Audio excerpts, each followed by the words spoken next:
On the NewsChannel 5 network, this is Inside Politics.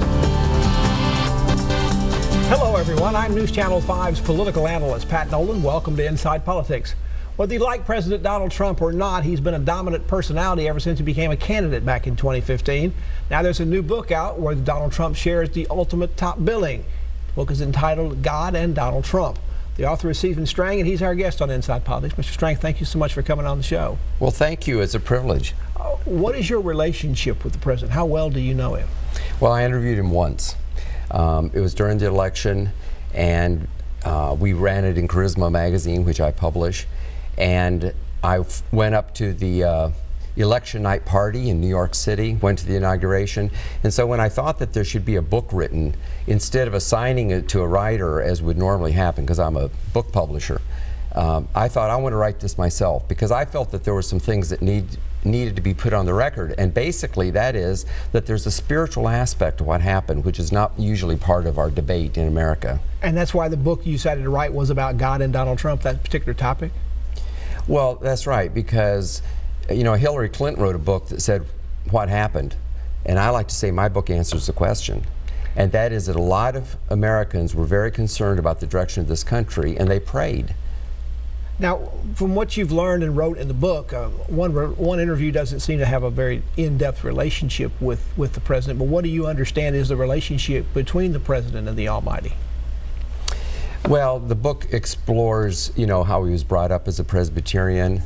About 10 years ago, 15 years ago, he started watching Christian television at night and calling ministers. When he's not watching Fox News.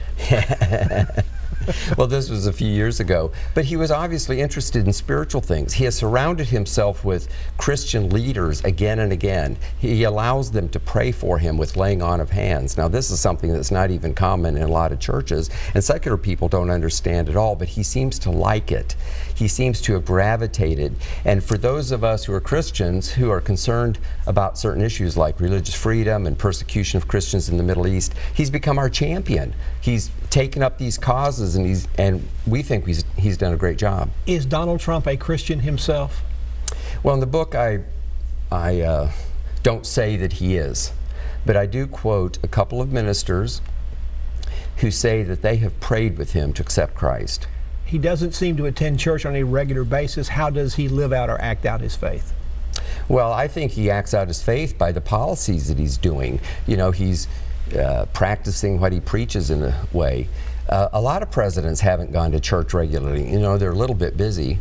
And I think that he gets spiritual nurture in other ways. Now, is his knowledge of the Bible and the New Testament improving? I mean, he said back during the campaign he talked about 2 Corinthians instead of 2 Corinthians. Is he becoming a little more knowledgeable about the Bible? Well, you'd have to ask him, but I talk about this in the book. And the thing is, his mother came from Scotland. She was raised a Presbyterian. It was important to her to raise her children that way, raise them in the church. And in England, they often say 2 Corinthians. It's just a different style. So we speculate that he probably heard that growing up, and that's just what came out. But I don't consider that to be a big problem. Now, in your publicity materials I got for the book, it said that President Trump's election to be president was predicted years ago by charismatic prophets. Did I read that correctly? Walk through what you mean about that, and specifically what kind of prophets are you talking about? Well, I documented 4 or 5 different prophets. Now, there are a lot of people that don't believe in this, but I believe as a Christian that God still speaks to us, and sometimes he will reveal things. And there were... Can you give us a name or two of who these prophets are? Absolutely. The first one was Kim Clement in 2007, who said that God was going to play the Trump card, and they came to understand that meant Trump. More recently, Lance Wallnau, who's actually a businessman but operates in the prophetic, he said that God was raising him up like Cyrus in the Old Testament, who was a pagan king, that he was raising him up and predicted he would be elected. And I could give you some other names, including a Catholic holy man named Tom Zimmer, who in the 1980s told a medical student named Dr. Curran, who was studying in Italy, that God was going to use an American businessman named Donald Trump to turn America toward God. And the old man has since died, And the doctor told his priest when the election happened, and the priest put it on YouTube. It went viral. And we start talking about charismatic prophets and predictions and this sort of thing. And do you mean to position President Trump as a biblical or a messianic type figure? Because that's where we hear about people being predicted. That's where we hear about Jeremiah and Isaiah and people like that predicting the coming of Jesus. Do you mean to equate President Trump on that level? Well, the Old Testament prophets predicted Cyrus, and by name, and they also predicted the coming of Jesus. Are you predicting President Trump in that same category? Well, as a Christian, I believe that Jesus is returning, that's for sure. But, you know, in my book, I don't make him look perfect. He's not perfect. He's not anywhere close to perfect. And he's not very pious. But I talk about what's going on in America. So he would be an odd person for God to predict to come and help the country?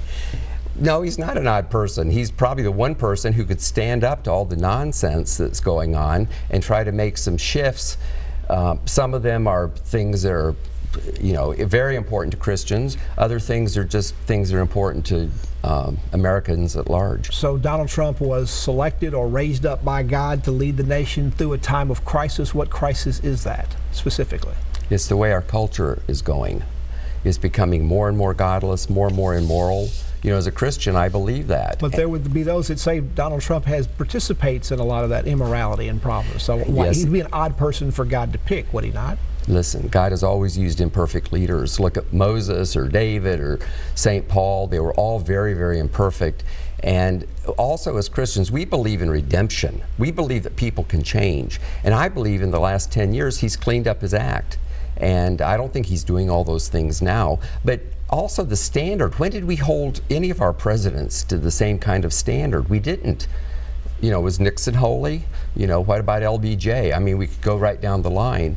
And so Christians don't approve of what he did. We don't approve of the Access Hollywood tapes, etc. But we believe that God can still use imperfect people, and I'm glad, because that means maybe he'll use me too.